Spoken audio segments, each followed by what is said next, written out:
you. You're on. All right, I'd like to call to order this regularly scheduled meeting of the Board of Finance for Wednesday, November 13th. We all stand and pledge allegiance. Pledge Allegiance to the flag of the United States of America and to the republic for which it stands, one nation, under God, indivisible, with liberty and justice for all. All right, before we get started, I'd like to welcome Brianna back to our board for joining us. In the same statement, I'd like to, I think it's a historical moment here that the first time ever in Brookfield, the majority of the Board of Finance is female. I can't ever remember in my history of the Board of Finance being 4-2, female versus male. Congratulations, ladies, good work. Also, if you really look at the town, the Board of Ed is 6-1, female to male. It's the same thing. I'm like, And you guys are the too. Board of Finance is 2-1, so the majority of our big boards are female, 2/3. I mean, Board of Selectmen. So but the Board of Selectmen, but the big Yeah. boards Yeah. is 2/3 female. Congratulations, important everybody. boards. Yeah, the big Are boards. mostly female. So, congratulations, great job. All right, public comment, I don't see any public comment. We'll go on to communications, correspondence. Yeah, so we had emails from Andy Correa on October 24, 25, and 29, Denise Rice October 17th, and Superintendent John Burrell on October 25th. Approval of the minutes. I move that we approve the October 9th regular meeting minutes and the October 9th special meeting minutes. Do I have a second? I'll second.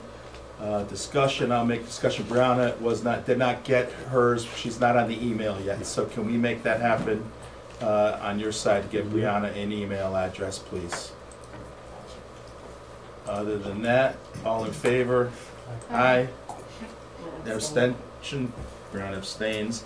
Now I'd like to make a motion that we move the report of the Board of Ed next on the agenda. Do I have a second?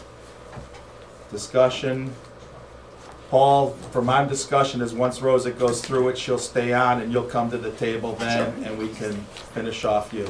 So all in favor? Aye. So I think March is actually gonna pull up our financial report. Yeah. You all got the email where Rosa explained the capital? I forwarded that to you today. Yep. This afternoon, where at their Board of Ed meeting, they were originally discussing the budget, and a few items came up that weren't in the capital plan, like servers and a couple other items, which she explains very well in her email to us. So when you see that, you'll notice that they weren't listed originally on the capital items in the big 10-year capital plan, but they're additions that are needed now. They moved some things in, some things out to future years, but I think it's explained in the email that I forwarded today. I cannot get that working, and when I thought I hit the button I'm supposed to do, everything turned off, so I'm about to print this for you. Oh, okay. Just so you have something to look at. But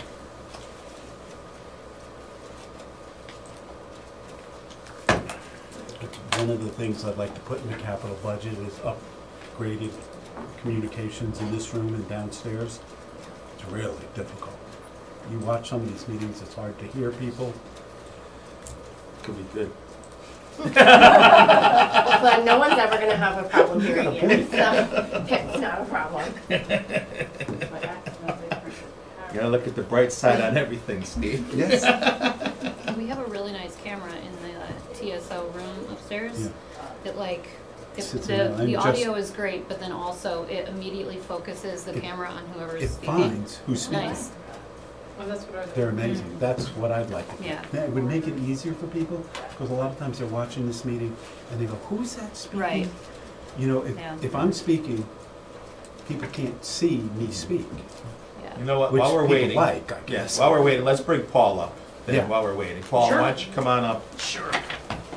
I had asked Paul to come because we all talked about the open item lists at the school. We're all getting various informations from various people, and I think some of it isn't quite correct. I agree with that, but I think it's important that we're all on the sort of the same page, so there is no monetary surprises. And we're not in charge of the operation of the school by no means. We're not in charge of a lot of things, but we are in charge of making sure it comes in on budget and that there's not any hidden costs coming our way down the road, and that Right. everything we wanted is there. Right, so Go ahead. as far as the financial report, and I'll turn this over to you when we're done, this is what we received from Arcadis at our last NBC meeting. Um, Break it down to simple numbers. We have 320,000 in owner contingency. We have, Can I interrupt for 1 second? For people watching, this is Paul Checo, Chairman of the Municipal Oh, I'm Building. sorry, everybody. I apologize. so 320,000 in owner contingency. We still have 1.225 million in CM contingency left. You know, we have our all encumbered. We do have a number of PCOs still out there that we're going through and vetting. Project change order, Potential change orders. potential, okay. Potential change orders. Okay. So unless they're approved by the NBC, they would never get converted into the change order. You know, we're doing a diligent process like we've done for the past 4 years on this. You know, the biggest drivers here, we had $3 million in change orders already. The biggest driver is probably 1.2 to 1.4, I'll get exact figures for that, with unsuitable materials under the buildings and in the parking lots. As soon as we put a shovel in the ground, we hit a lot of muck. And unfortunately, unlike this past, 35-day stretch without any rain, last year when we were digging, we were getting rain every 3 days. So with that clay base, as soon as rain hit it, it just started to wave. So all that had to get excavated and, I'm just waiting for it. oh, okay. All that had to get excavated and re-put in. And then we had a number of other change orders throughout the project, which we can send you over the change order, the PCO log, for various items throughout. Some were design errors, some were design omissions. Those are generally what they were. Most of the ones that they see were the issues with the CM came out of their CM contingency. That's the whole idea behind the CM GMP model. So with that, Glenn, I'll slide this down to you. I can always send this out electronically to you as well. Yeah, so- send it to Brian and let him analyze it. Okay. He can summarize it for us, sorry, Brian, but What's a CM? I know, Construction you management. like to dive into things. Yeah. And if you could summarize it, Brian, and then give us an update on what you see. Yeah, just. Yeah, I can even have Emily Swin send you the spreadsheet so you can, manipulate it and break it down further. But that really does explain in great detail. This was the original project budgeted item for any given line item. So let's say professional fees for the architect. It was X at the beginning. Well, we ran 2 years over due to, various reasons with supply chain issues and such. Now it's Y because their services only extended out, say, 24 months from the date of the contract. The same thing with the OPM. So we've had various line item attachments for that. But that does explain what the original budget was and where we are now. The other two big drivers there had to do with what we call FF&E, furnitures, fixtures, and equipment. So everything, when you turn a building upside down, you shake it, whatever falls out is considered FF&E. When we went from 8 classrooms to 10 classrooms in each one of these wings, not only did we make the building larger, but nobody ever accounted that the FF&E budget items had to be raised as well. And that's reflected in there as well. Okay. So, just from high level, Yeah, so we have 320, 1.25, 1.5 million in contingencies. How much of that is sort of spoken for, that you're contesting? Is there any amount of money that could go against that contingency? there is I would say, I don't even ballpark it. There is outstanding PCOs which would eat up most, if not all of that. However, there are some items that the owner contends. So we had 183,000, I believe, in concrete grinding due to a concrete issue. The glues wouldn't stick to it. Our contention is that should be a back charge to the concrete contractor. O&G's contention is, no, it's a CM contingency item, it's an unforeseen. So there are items like that that we believe would be credits to the owner. So there are some of these trades-offs and balances that are still happening to this day. So, that book there is your open items list, No, this book here is the complete punch list. complete punch list, okay. We're down to 100 or so items. You'll be happy to know the light switches are all fixed. That's a All good right. thing. Smart boards, we had our meeting last week with some of the staff and the Mhm. teachers. Some of it was contentious, some part due to my attitude, some part due to the audience. So, you know, it is what it is. Their host of issues that were reported really came down to operational issues, not so much building issues. Okay. The one building issue that was brought up, and we're back into this another heating season, is this ticking in the classrooms. And it has to do with the heating system and air relief valves. We started with 2, it went to 7 at that meeting. Today it was reported to me that there's 20. We notified ONG, Tim Chan is gonna go in with the controls contractor and put in additional relief valves and such where this issue's happening. So, the building's shaking out, it's a new building. Okay. And, we're on top of it. I think from our point of view, and you all can correct me, board, if I'm wrong, is we understand that you're contending some things and you're doing some things. Yep. But even if we have to go over budget a little bit during this COVID, building was built during COVID, there was a lot of things that weren't done. I think we'd rather have the choice of getting it right than bending a little bit. We have an $80 million gem that should be a gem. And if it means that there was some cost overruns, whoever's fault, fighting or whatever, I think that it went through COVID, which was an unprecedented time to build a building. Costs went crazy, supply chains went crazy. There was a lot of things that worked against us, and I don't think we should fight, I know fight diligently, I guess is the term, but if we need to add an additional little bit of funds to get it right, I think you should bring it to us and let us talk about it and see where we Sure. go. But I don't know, speak for me, please, Eileen. No, I mean, I'd rather have the project get completed and be right the first time around than try to shortcut to save money. Mary? Yeah, exactly, you don't wanna be saying, what if, or we coulda, woulda, shoulda, back when we had the chance, just now.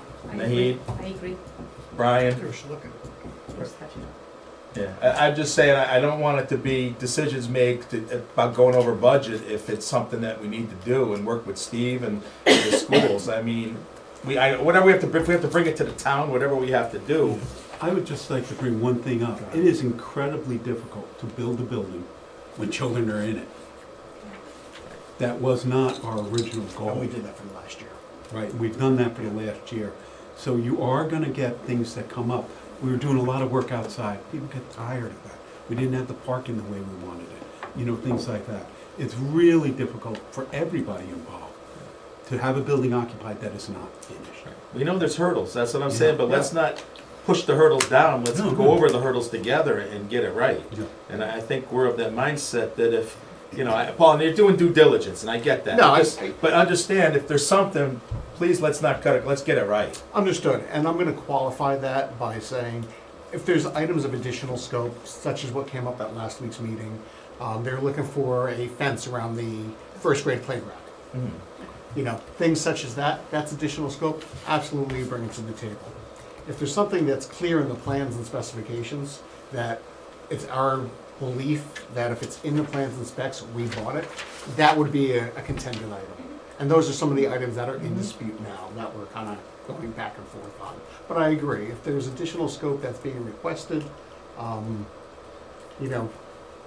we'll bring it to the table if we can't fit it within our budget, and let the Board of Finance have say, and the Board of Selectmen have say on how they best want to address that. I just don't want to shortcut, or as I'm So saying. I did want to add to that, because I just think that, the Board of Ed should be playing a role in this, but I think it's important to understand that really what our role is, at least in this juncture, is to make sure that there is a line of communication from teachers and staff and administrators that are in the building occupying it and using it to the MBC, and Yes. also vice versa, right? So we're going to work hard to facilitate that and make sure that that flows nicely all the time. And to that end, there is this open question document that teachers can input that, their feedback, their concerns about the campus or the facility itself. And I will say that because of that, there is nothing that the MBC is not aware of. And most of the issues that teachers and staff have brought up are issues that, because the MBC is aware of them, there's various reasons why there's roadblocks or whatever. Paul's explained most of that.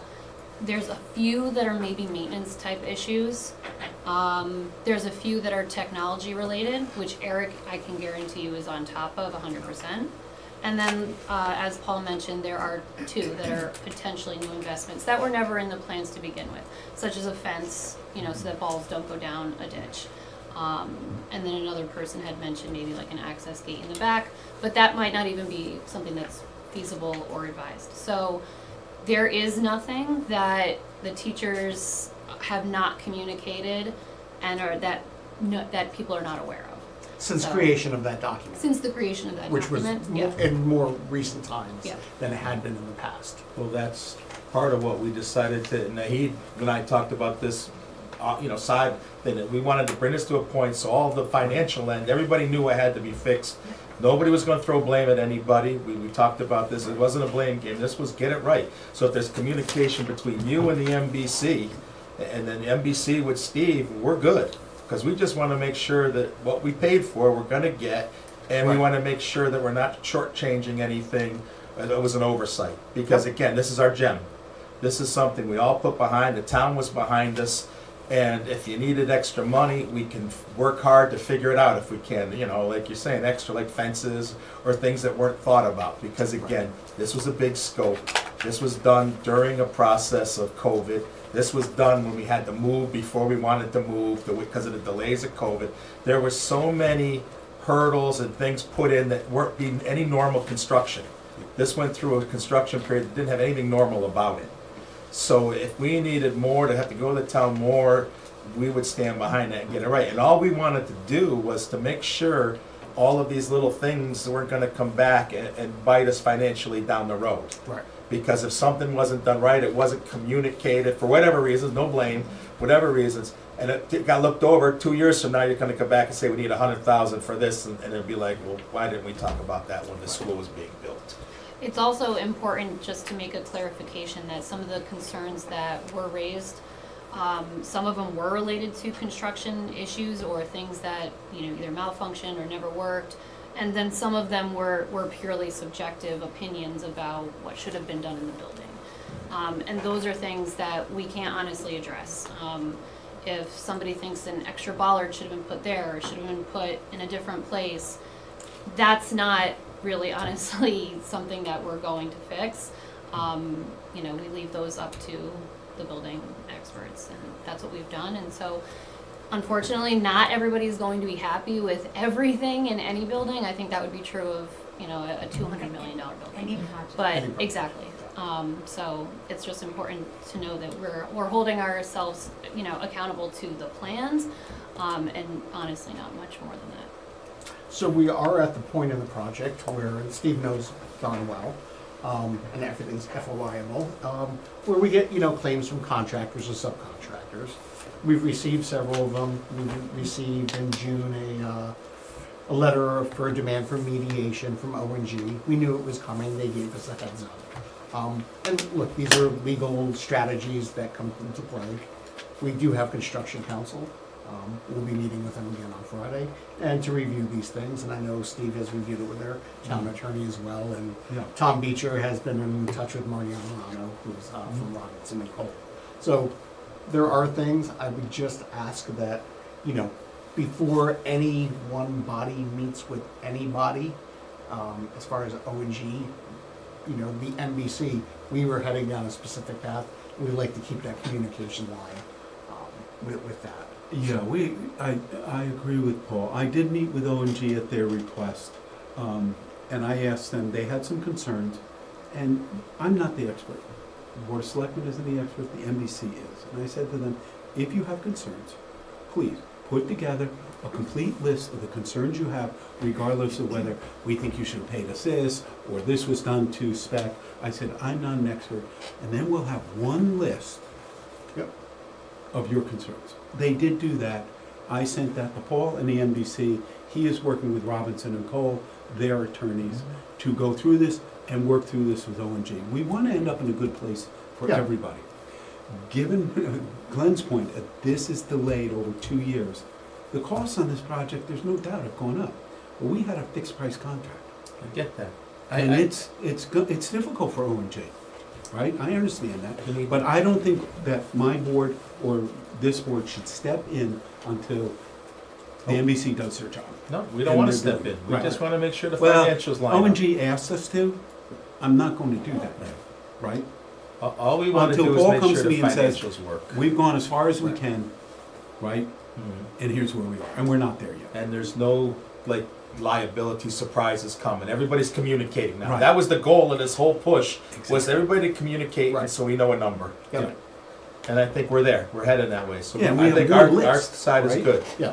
All right, thank you. No, thank you. I have to make a house cleaning moment here. I've been told I need to rescind my motion for the Board of Ed to move on the agenda next. Do I have a second? Say no, and then he's All not in going. favor? Aye, motion's rescinded. Now I'm gonna remake Now the we're motion that the Board of Ed move next on the agenda. Do I have a second? Second. All right, all in favor? Aye. All right, so they have the Yes. financial report. So I'll just preface this again, the board and the finance committee of the board has not yet reviewed this financial report. We will do so tomorrow. But there is not much month-to-month change. Our teacher turnover hasn't changed. We have gone up in special education tuition. Hold on. Sorry. Not everybody. Oh, Give me direct. Glenn was the bad guy. Let me pass on the rest of the way. All right, thank you. Go ahead, Rose, All I'm right, sorry. so, no, it's okay. You'll notice, an increase in special education tuition, but a pretty sizable decrease in special education transportation. That's actually not related to actual special education transportation. If you remember last month, I had reported, an overage in that transportation due to the McKinney-Vento Act, and, that's for transportation for students who are, displaced. And we have taken that, since special education transportation is not really the best place in the budget for that, we have taken it out and put it in a different out-of-district line item. So that's the big reduction that you see there. Excess cost grant, this is constantly being sort of worked with the formula that we're given, sort of, and that may change. We still haven't received a first payment on that yet. So salary savings has gone up, but as is our cost for long-term substitutes. You'll see the McKinney-Vento Act there in a separate line item. The Magnet and VOAG tuition, we are still anticipating as a total number saving about $55,000, but we have already reallocated some of that via budget transfers to overages in our copiers and a few other line items like that. Electricity is remaining over budget by about the same amount. So in total, we are to the worst, about $50,000, and the bulk of that, again, is due to special education. So your total net budget shortage is 609. Yeah, So really though, what we've talked about even at our budget meetings is in your notations on the side, the 158 on the first section, the 158 and the 294 are associated with new placements and new things, which we talked about. We're gonna budget the actual, and then however it goes from there, we have to deal with it. So this is the way we discussed this budget. This is the way the budget came out. We said if you had, and I'm gonna use the number 42, and if you had 42 at the beginning of the year, we budgeted for 42 and their known services of those 42. We said that beyond that, you can't budget for what ifs. So we're gonna assume the what ifs on our side. So your what ifs are basically pretty much all of that 433. This isn't anything in the normal budget process. This was, again, you can't budget for what ifs. On the second side, your salary savings is what we talked about in the 44. We know that's hand in hand, savings versus long-term subs, but that's tracking normal. On the McKinney, the transportation, that was an act that we didn't know about and that we had to do for special ed anyway, right? So again, these are things that we discussed not budgeting for on the education budget and that we would handle. So this is tracking pretty much as we budgeted. Not as we expected, but as we Right. budgeted. Marcia, maybe you can say something, but And I just wanted to say the electricity, we have a reserve for, so if it's gonna be 145, it's 250 in there, so that, at some point, we'll transfer in revenue for 145 and revenue on our, or Right. transfer in on our side as well. But this is exactly how we budgeted, this is what we said, you can't budget for what is, because if you had put in for this amount of money for 6 new replacements and you only got 2, you would have a surplus of quite a bit of money. And this is what we discussed. So I think for the town to hear, this isn't an overage, this is something that was in plan, that we all agreed to, that you budget for actuals, because you can't budget for the unknowns, and that we would take the unknowns, and it's pretty much tracking along that way. Brian, you're looking at it like there's something else. Yeah, no, I mean, you kind of said it both ways, but I think you said it first right. The McKinney event, though, we didn't know about that. That is kind of surprising. I mean, that's no different than an outplay student, right? I mean, you can't not, predict yeah. when those students are going to meet that act. So Right. I think We it's in didn't the even know same bucket, it's in that the act same never bucket. came up But in the budget cycle, right? So I'm just here saying it's that. just parsed out as a separate thing. I think it'd still be kind of the same thing as having an outplace, a student that comes into the district, or moves out of the district, right? That we have to transport in. So, you know, if a parent separates and one moves to a different location, their services could still be in the school and we're paying for that transportation. Is that what? And how about the fires? Yeah. That Oh, yeah. families So when you're Yeah, to have- sometimes in things yeah. like that, but McKinney-Vento is specifically for homeless students. Oh, okay. So, and to be honest, like, we couldn't, You we can't don't have predict- enough time to tell you all the things that we might be responsible for should the situation arise, and they're just not in the budget because at this moment, we don't have those situations. But, and the McKinney-Vento Act is one of those obligations that we do have should a student ever be faced with a unhoused, I guess, situation is. Well, at one point, wasn't there some talk that maybe the state would be given some help on that? We have applied for a grant, we still have not been awarded it, but hopefully that will offset some of this, if not all of it. And also, of course, if these students' situation improves throughout the year, obviously they would return to district and this would essentially go away at that point. By student need? Yeah, I mean, yeah, for yes, individual yes, for families. individual, yes, exactly. And it could go worse too. It could, Hopefully it could, it will not. yeah, It could yeah, go either ways. yeah. But that's why it's hard to budget. That's Yeah. why we gotta budget the way We we are, don't- because we you don't- can't predict. We can't And you predict. can't put that, it's not like the town money, once the Board of Ed has the money, you can't really claw it back, it goes through a different process. It's just better this way, you put you down and we support you. Yeah. It's much more transparent this way for the voters, Yeah. right? If they pay attention, this is the way to do it. I had a discussion the other day with a state rep, and I said, this special ed stuff is killing towns, because you can't budget for it. We can just take a guess. Right. Yeah, just, I mean, if you look at the special ed tuition transportation in this act, it's 603 of the 609. Yeah, that's what I'm saying. $6,000. Yeah. But Brian, that's what we budgeted for. This is Right, exactly pretty close. along the budget. They're not over on the main line items they can control. This is something that we said, if you can't control it, let's do our Right. best guess and we'll support Yeah, it. what I was gonna say is, if we're off only 6,000, that means to this point, you've actually effectively contained this electricity overage, which is great. We didn't, at the moment. We feel like any good news could invite disaster. Right. I'm not I know. jinxing this here. Anybody else with any questions for Rosa or Wendy? No? Thank you for coming. Go Yes, ahead. I'm gonna get you the numbers that you asked for. If not tomorrow, hopefully tomorrow, but if not, then definitely the next day. All right. Thank you. Thank you. Thanks, guys. All right, thank you. Thank you, Are Rosie. we talking about the capital note? No, she said that. I asked for another bit of data. I asked for number of students over the past 5 years, number of teachers and overheads for the last 5 years, and the free lunches. So I wanted to look at those 3 data points and see how they track. Right, that's something different. That was on there, so there's no, No, I sent a different email.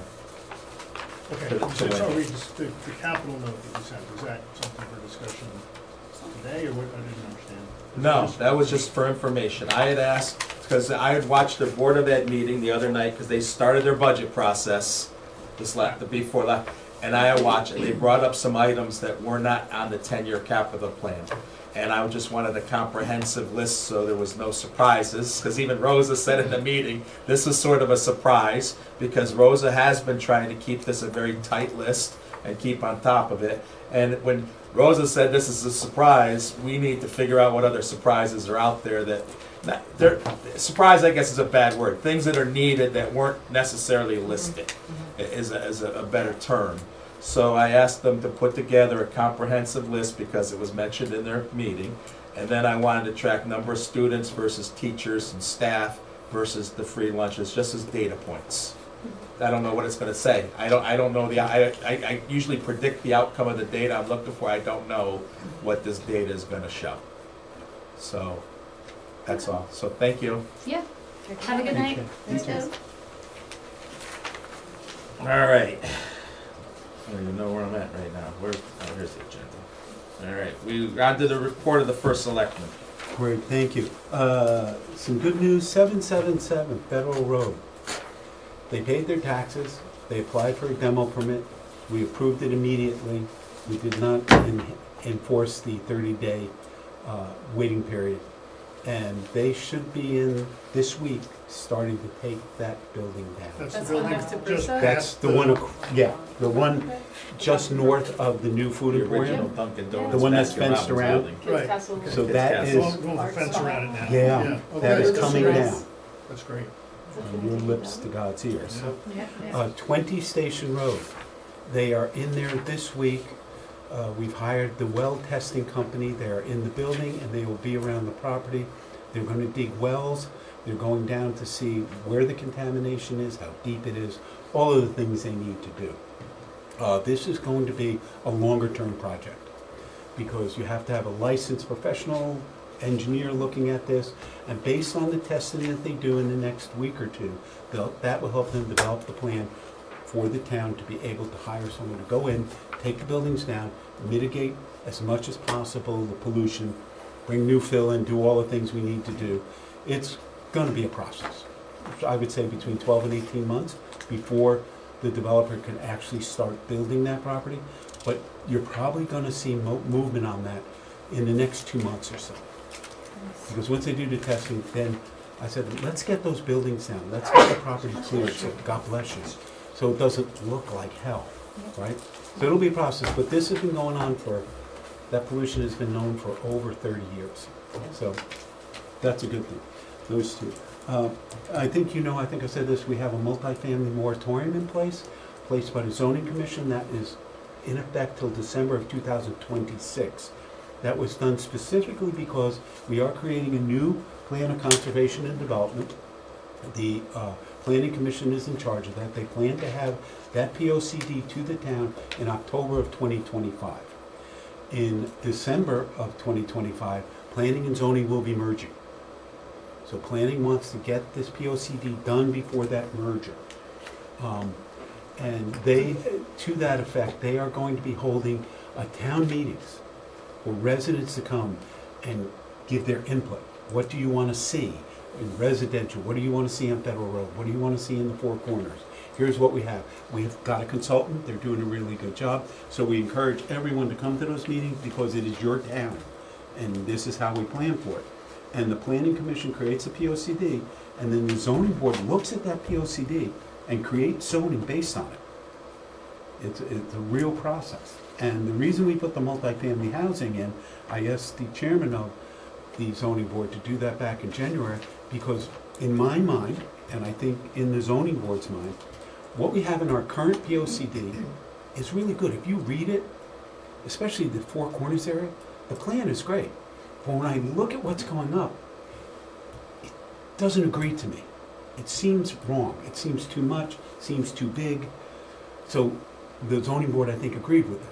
So they put the moratorium in place. When they get the new POCD, who knows what we'll see? Maybe they'll say no more than 2-story buildings, or some buildings have to be 1-story, only commercial, things like that. Because we only get one chance to do this right, and I'd rather delay development for a year and a half to get it right, to get it perfectly dead on right. So those kind of changes we can make. I mean, if all the social media stuff people like, it's not the town that it used to be, and there's so much development. And, you know, when you have a one-on-one conversation, there's often a reminder, like, that's always been zoned as commercial, or it's always been zoned as something, but it's once you can restrict what can be built on that, Yep. within that confine, and that's what this plan will help define. Yeah, you know, I moved here in 1983, and for 20 years, more than 20 years, people, when are they gonna do something about Four Corners? It just looks horrible. We want a downtown. We want stores to go to. We want coffee shops to go to, right? And now we're going through the process of doing this, and then we're gonna be, whoa, way too much development. So it's a balancing act. We want development, but we want development that our residents want, right? There's a couple developments I'm dead set against. I think they're wrong, I think they're too big, I think that the developers are taking advantage of the town, and, you know, I never wanna see that again. I just think that's wrong. And these buildings are gonna be there for 50, 80, 100 years, right?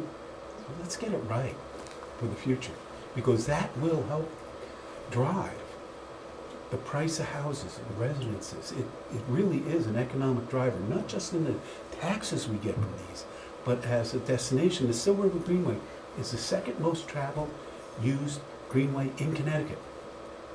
That's bringing a lot of people to our town. But we want them to go to the stores, and they are.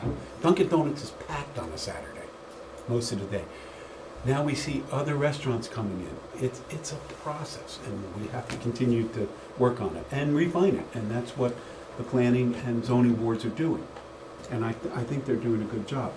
On the cell tower, the town had come up with a plan to use Site C. We looked at 8 different sites.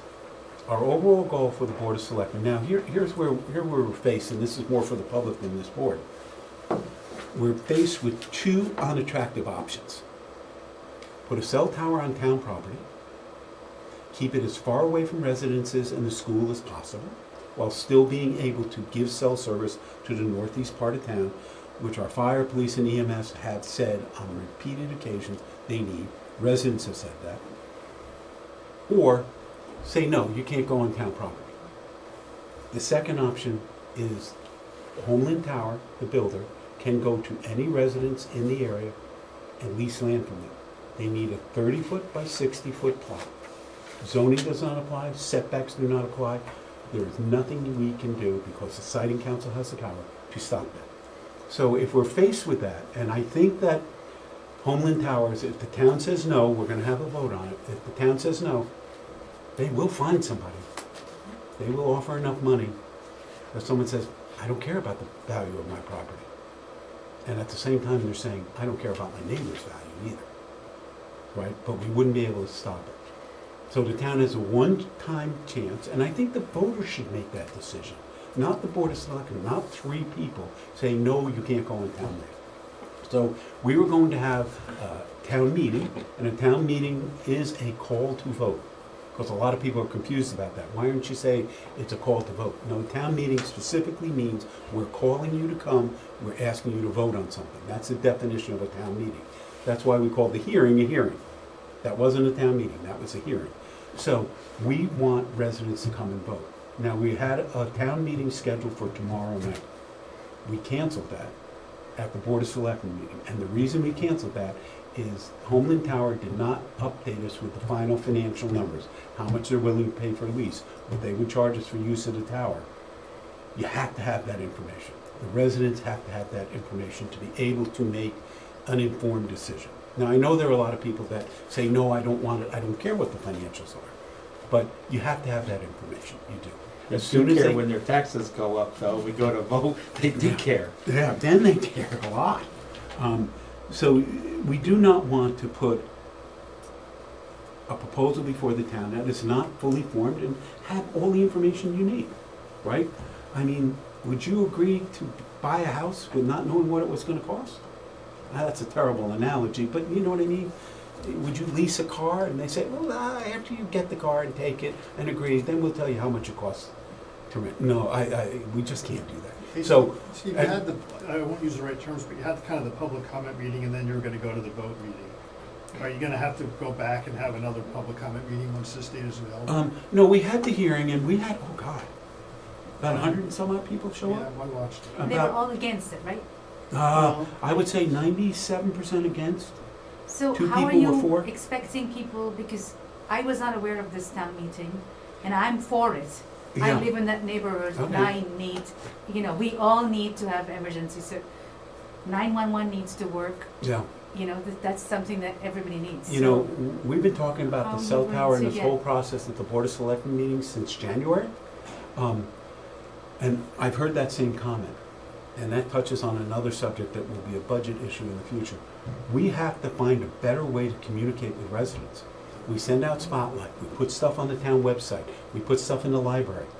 But people are not reading No, Spotlight. it's also people who are convinced about it will not come and vote. Only the people who are not convinced will come and vote. So Yeah. your vote is not going to work. Yeah, we're trying to get that information out, and we need residents to help us. But I think we can do a better job of communicating to people. And by that, I mean communicating via the media sources that they're now using. There's no longer a Brookfield Journal. People do not read the News Times. People do not read the Spotlight. 1,300 people are signed up for it. Last month, 300 people opened it, right? Out of 7,500 households. We need to get out to Instagram, Twitter, Facebook, and really get these things out to people. We need to be able to have a messaging system that people can sign up for, like we had Code Red. And people would say, hey, if it's a town meeting, I want to know about it. Exactly. And send them a Yeah. text Yes. or an email or video. We just still have that system. No, we don't have it. It was Because I was taken wondering down. if because I thought, for the wildfire, the fire ban, that would be perfect. No, that's a separate, that system is called Everbridge, Okay. and it's primarily an emergency system used by the police. The town can use it, but the problem with it, what we're seeing is, like at my house, I didn't get a call. Now, we call every single house, reverse 911. We call every cell phone that's in the area. Even if you live in California, you happen to be here. Yeah. But here's what happens. You get the call, you pick it up, you hear nothing Yeah. for about 10 seconds, then you hear click. People go, oh, spammer, and they hang up, right? Because we did put out a warning about the fire hazard. I got that on my landline. Right, right, but you got So in the schools your have, voicemail. If you got, Yeah. you picked up the phone, you'll get this click and then you get this mechanical voice. So I think we need a better way to do that, and we're gonna come to the boards with an item. yeah, to the do schools that. do that, right? They broadcast, we get messages from the schools as having Yeah. kids in the school system. The other thing is, I don't wanna use an emergency management system to inform people of No, basic regular stuff. Then people will stop listening to that. yeah, Right? So that's a danger.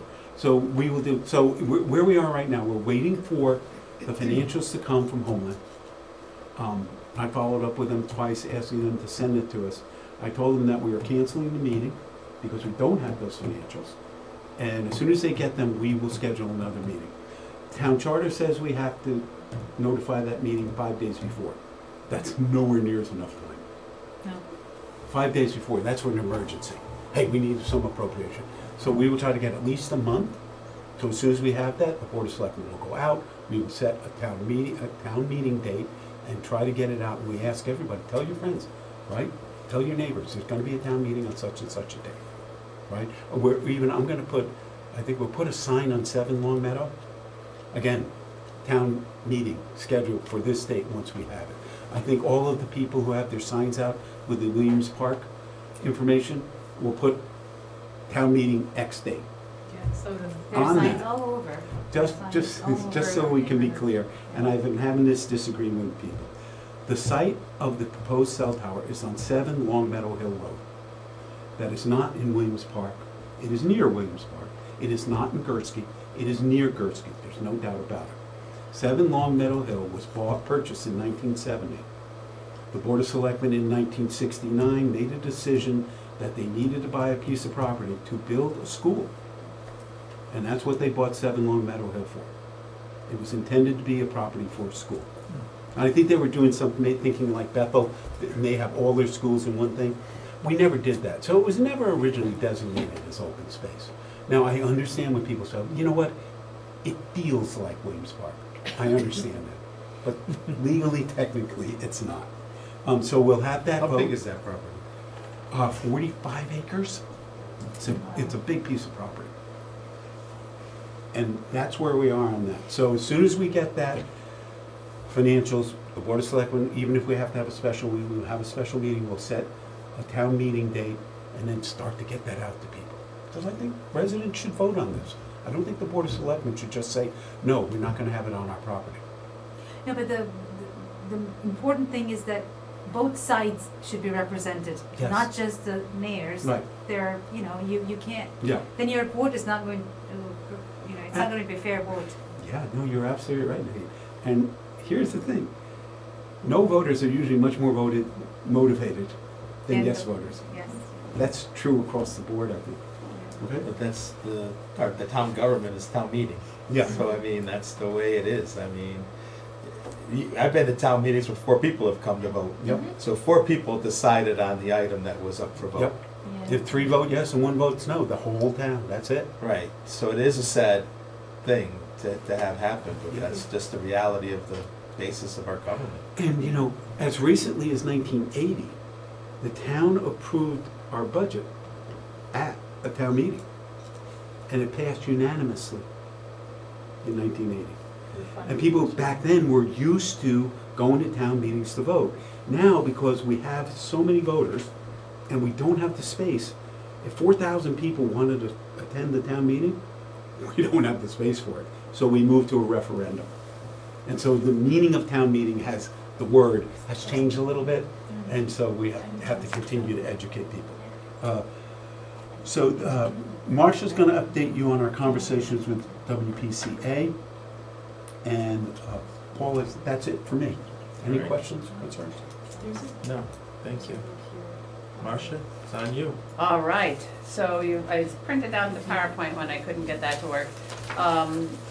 With respect to revenues, they put in the chart that we haven't shared it in a few years, so just on the money that comes and when it comes in from the state, everything is on track.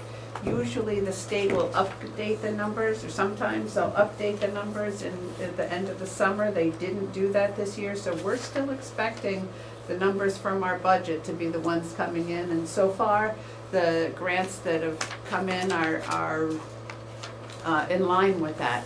One interesting thing is that we have the municipal revenue sharing grant. And in the last 2 years, we've gotten like 350,000, 450,000, and this year we didn't budget anything, and we haven't budgeted anything in any of the years.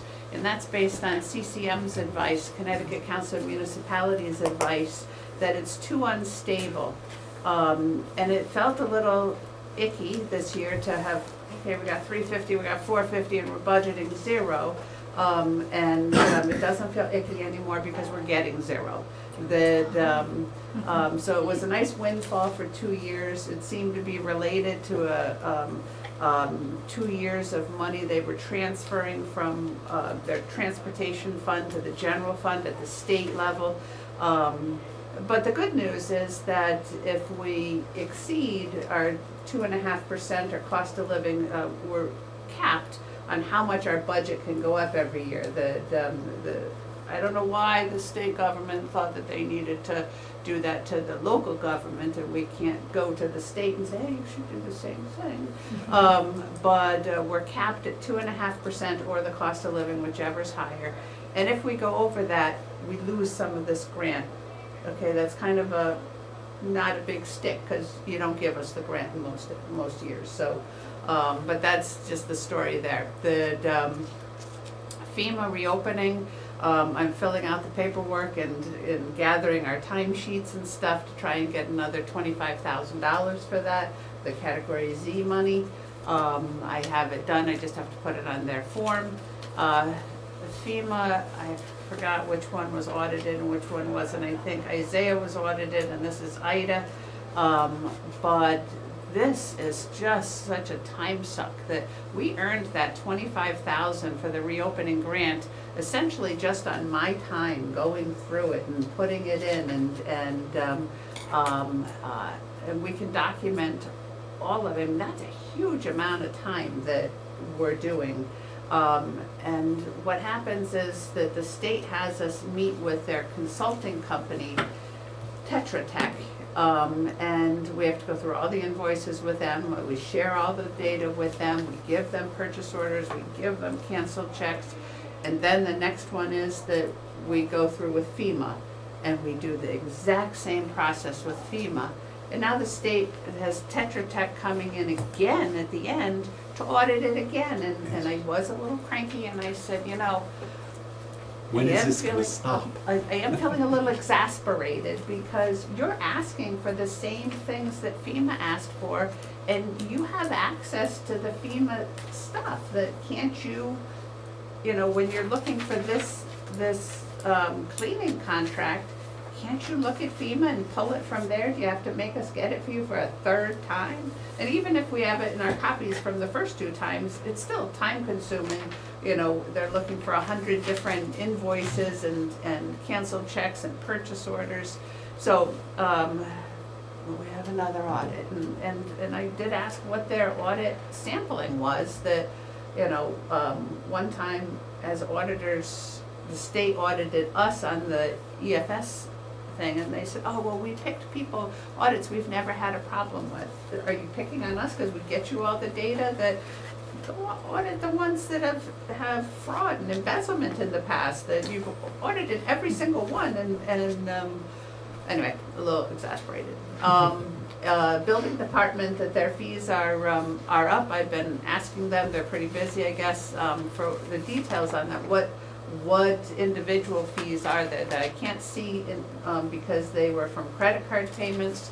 And so I gave them the 3 credit card months to look at, and I'm just waiting for them to get back to me on that to explain to you. Any questions on the revenues? All right. No, I'll make one other statement. The municipal sharing on the budget, we've always discussed that. That CCM has always said, don't budget for it Correct. if you get it. So we've done this now annually. We put 0 in here. Yes. That's correct. And we got the windfall, but they have also said, do not budget for this. If you get it, you get it. So I don't want the residents to know that wasn't like a sandbag. We get told, do not budget for it, and then once we get it, we then try to utilize it as the one-offs strategically, so it doesn't affect our operating budget. That's correct, and And from 2010 through 2021, we got 0. Yeah, that's why I want people to think this isn't something, if it comes, it comes, and we budget. You have We no idea. conservatively budget the revenues to make sure it doesn't affect us down the road Right. in operating Yep. taxes. And we did call CCM again for the 2025 budget to say, hey, we have gotten a lot in the last 2 years, that they still said no. Last year in August, the state told us that we were gonna get 64,000, and then when the check came in, it was 450,000 a month later. This year, when it was due, they said, oh, they're still calculating, they're gonna delay it a month. And then the month later, they said, nope, we're not giving you anything. So, I don't know what's going on up there, but. That's all right, we budgeted Yeah. 0, it doesn't affect us. Correct, correct. Expenditures, we generally do ask for quarterly transfers just to keep it under control. But there is one that we're asking for this month, and that is IT, that they've had staffing outage there that's been longer than they expected, and they were thinking that they could manage it. But I think with the issues with CLES, the issues with the registrars and all the work they've put in there, that it is, they're falling too far behind. And so we're asking to take some out of your budget, that we save money for, we save money by doing the financial statements ourselves. We never know if we're gonna have time to do that, but we'd like to take that money out and put it towards IT, for just some temporary help in there. And it's lower level help that, getting the tax collectors, machines of, our computers are old, she needs new ones installed, so that's what we're asking for this month. I don't know of any other issues with the general fund budget on expenditures that seem significant. You know, on that, we had a full-time employee that has become ill and has been out for more than 2 months. That person will be coming back and has started to come back, but it's a longer-term recovery, and we really need that. We really need that. So Unexpected. What's this help them? Is it like a part-time person for a couple months or what A is it? part-time person, I think it was 7 weeks, $25 an hour, That's no, 25 reasonable hours a for week the is $20, situation. one of the, multiply those two numbers, I forgot which was which. Yep, that sounds reasonable. Yeah, it's, because of what happened, it's more than reasonable, I think, to look for this, so. Yep. And in the beginning, they had said, no, I think we can handle it, but then Yeah. they just had to put up the red flag that, Just take our money. the capital funds, I know of nothing significant in there at this time. The audit update, the audit is all done. I have it on my computer. They've got the management rep letter back. They today asked for information just to pull their payables up to the current date, and I'm just, they thought they were gonna send me an email today to say that I can release it, so I assume I'll be getting that tomorrow. So it's done. We did meet with WPCA last week, and we talked about that they had some issues last year, and how would we not have those issues next year. We're gonna meet with them quarterly to look at their bookkeeping. They're gonna develop a bookkeeping checklist. We'll get the trial balance quarterly, and the work papers supporting the trial balance so that we can all be on the same page there. There was some discussion of whether 60 days was reasonable enough to get the reports done. I might have said that I got 19 trial balances done in 60 days, and but you know, public companies get their reporting done in 60 days. Every single corporation, their tax return is due March 15th, which means their trial balance has to be done in 60 days. So I think we all agreed that 60 days is fine. Then we want to also discuss their changing billing programs and just ask about how that's going, so that doesn't become a surprise. The Danbury payment, that they're gonna need a few $1 million for Danbury, and it's still not settled on who is gonna bond it, whether it's us, whether it's them. They know that we need the end of January, if we're gonna bond it, we need that, otherwise Danbury's gonna have to wait until the next time we do bonding. Can I jump in on that? You can. We had this conversation 6 years ago with Danbury. We had a meeting where they needed to expand their plant. They said it would be $130 million. Town of Brookfield's portion would be something around $5 million. They wanted each town to go out and bond. And every town, all 5 towns said, that's crazy. You bond for it and then tell me how much mine is. Why should each town pay $60,000 to $80,000 to go out and do all this bonding process? You go issue one bond, right? And then we'll sign an agreement with you that we'll pay our portion of that bond. They went out to estimate, the estimate came in at over $200 million. And then the project kind of fell apart. So then they continued. This all was started because they needed to remove 7 pounds of phosphorus from their waste stream on a daily basis. 7 pounds. And so they went back through, worked with the feds worked, they worked something out.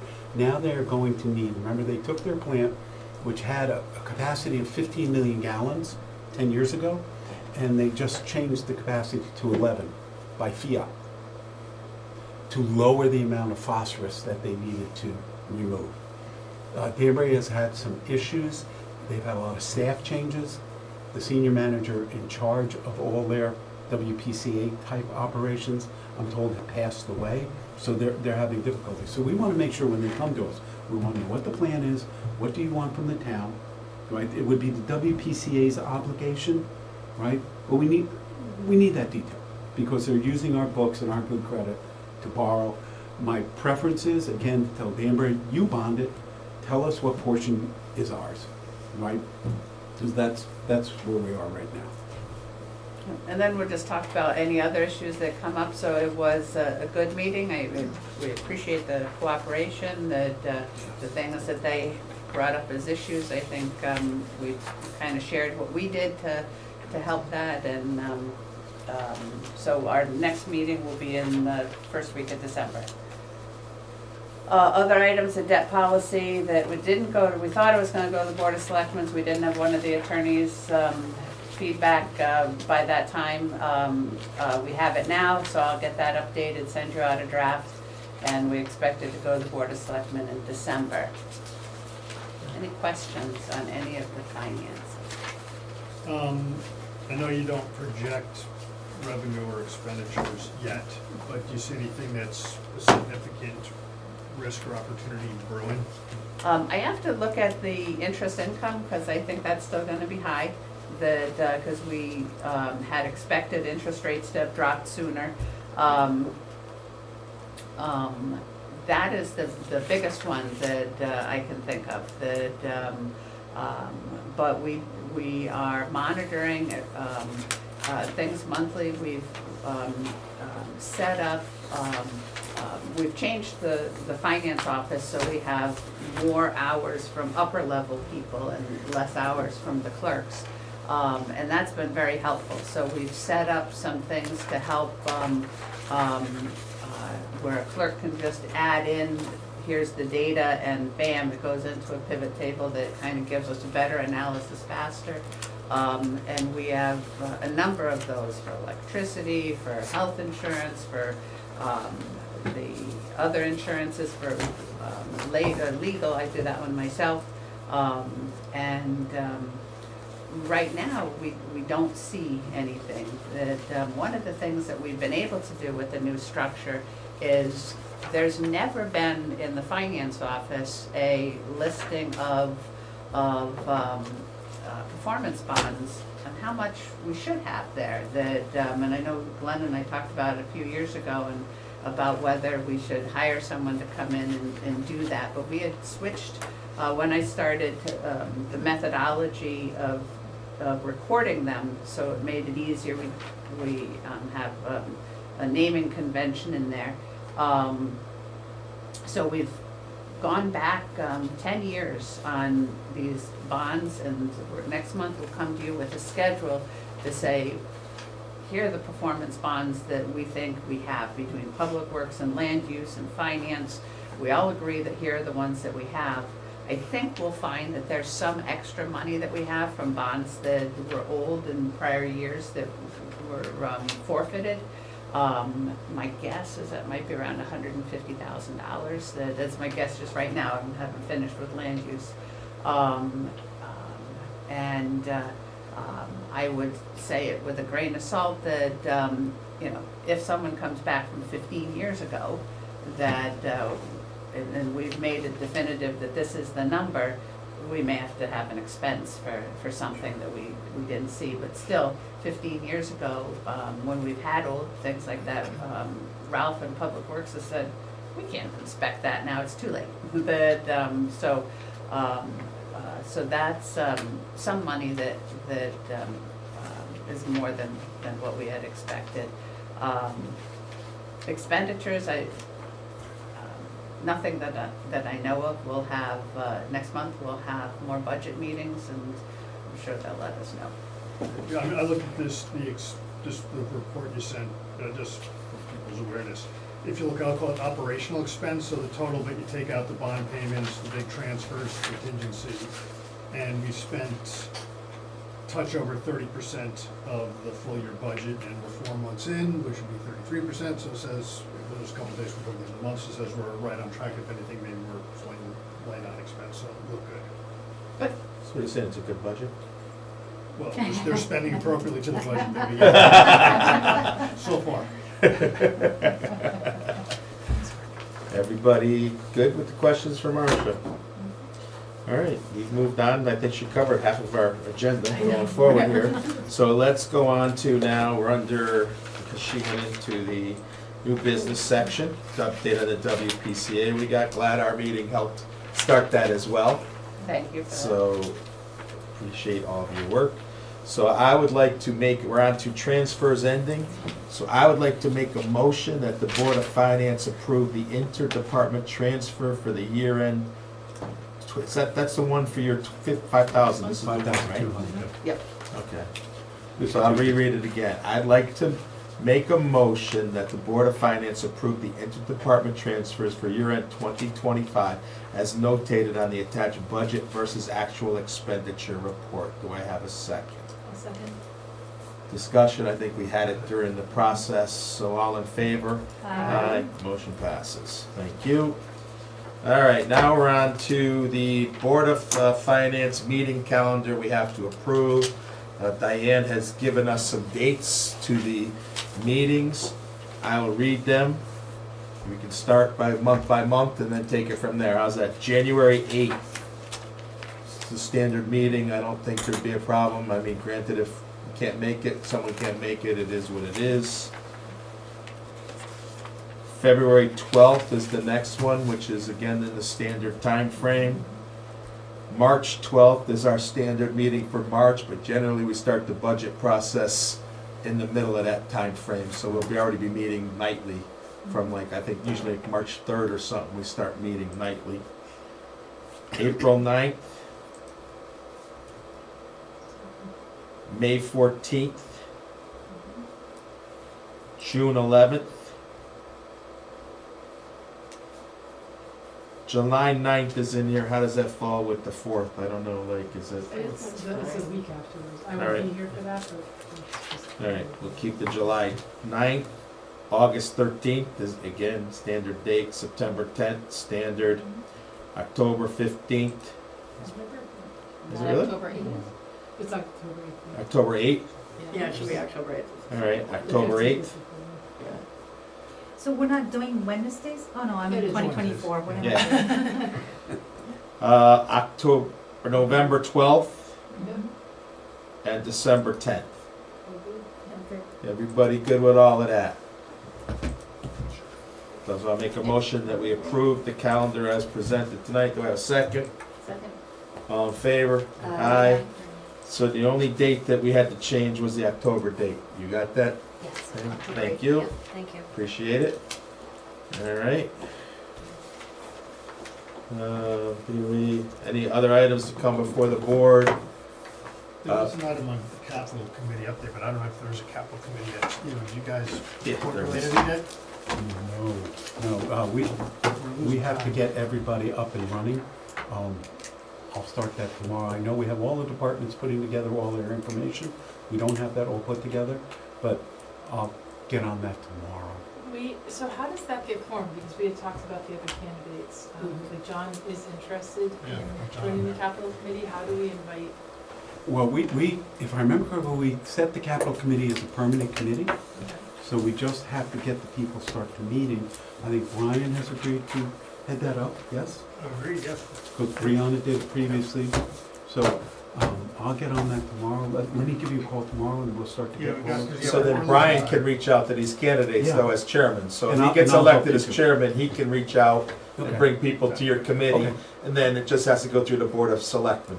So if you bring people, you wanna bring people to add to the committee, you would send it to Steve, they would vote on it at the Yeah. Board of And Selectmen. then if any of the original committee members don't want to serve, I think we were in there, you got us on there for like 18 months, so you might have to have Yeah, them. one of them said he would serve until we found somebody. Okay, great. Another one I've gone back and forth with and we haven't connected, but we will.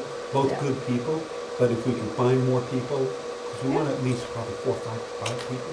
It would just be nice, especially with Brian having 2 more years on the board, I think it's good to have somebody on the board take it and run with it Yeah. who doesn't have to worry about being on another slate. He still has 2 more years, so it's more important that he takes it over. Okay. So let's, I'll catch up with you tomorrow, and we'll start moving forward on that. Okay. And the 3 other, more years. Oh, yes, 3 more years, sorry, okay. that's right, long time. Yeah, there you go.